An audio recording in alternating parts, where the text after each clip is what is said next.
Sige, ibalibag mo yung bata. Grabe kayo sa anak ninyo. Paano hindi iiyak yan? Kayo nasasaktan yan. Pagbibihisan ang bata, kulang na lang ibalibag ninyo. Grabe kayo sa anak ninyo. Paano hindi iiyak yan? Hinihila mo ang braso. Yung bata, pinahihirapan ninyo, sinasaktan ninyo.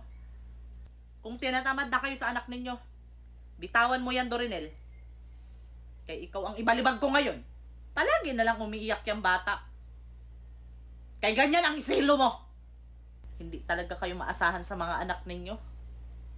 Kaya nagmamadali kayo sa cellphone. Kaya hindi nyo maasikaso ng maayos ang anak ninyo. Kaya panay ang dot-dot ninyo sa cellphone. Grabe ka talagang babae ka, wala kang awa sa anak mo. Makita ko pang ganyanin mo ang bata. Ikaw talaga ang tatamaan sa akin, Dorinel. Pag sa anak ninyo, wala kayong pasensya. Pero sa mga lakwat siya, sa mga cellphone,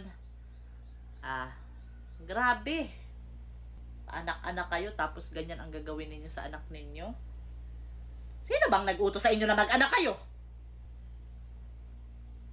Grabe kayo, ha? Sobra ka, Dorinel.